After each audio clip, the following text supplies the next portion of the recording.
Uncle ಕಿರ್ಚಿದ್ರೆ ಎಷ್ಟು ಜೋರಾಗಿ ಕಿರ್ಚುತ್ತಾರೆ ಅಂದ್ರೆ 4 ಫ್ಲೋರ್ ತನಕ ಕೇಳಿಸ್ಬೇಕು, ಅಷ್ಟು ಜೋರಾಗಿ ಮಾತಾಡ್ತಾರೆ. ಸಖತ್ವಾಗಿ ಅಷ್ಟ ಸ್ಟ್ರಾಂಗ್ ಹೋಗ್ತದೆ.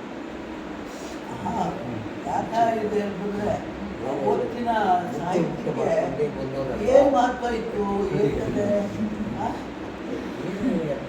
ಏನೂ ಇಲ್ವಲ್ಲ. ಚಂದಿರನ ಏನು ತಾರೆಗಳ ಮುಖ್ಯಲ್ಲ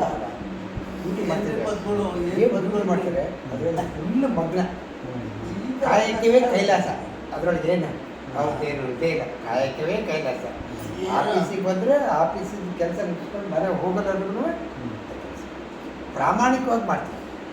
ಸೊ ಬೇರೆ ಏನಿದಿಲ್ವಲ್ಲ, ಹಾಗೆ ಗಟ್ಟಿ ಮುಟ್ಟೆ ಅದು ಇಂಪಾರ್ಟೆಂಟ್. ಪ್ರಾಮಾಣಿಕ ಸ್ವಲ್ಪ ಸಿನಿಮಾ ಕೈಯಲ್ಲಿ ಅದೆಲ್ಲ ಬಿಡಿ, ಅದು ಎಕ್ಸ್ಟ್ರಾ. ಎಲ್ಲರಿಗೂ ಎಲ್ಲರಿಗೂ ಒಬ್ಬರಿಗೆ ಜಾಬಲ್ಲಿ ಮಾತ್ರ ನೀವು ಆಫೀಸಿಗೆ ಬಂದ ಮೇಲೆ ಮನೆಗೆ ಹೋಗೋಲ್ಲ ಕೂಡ ಇವತ್ತು ಅದರಲ್ಲೇ ಇಟ್ಟಿದ್ರಲ್ಲ, ಅದು ಪ್ರಾಮಾಣಿಕತೆ.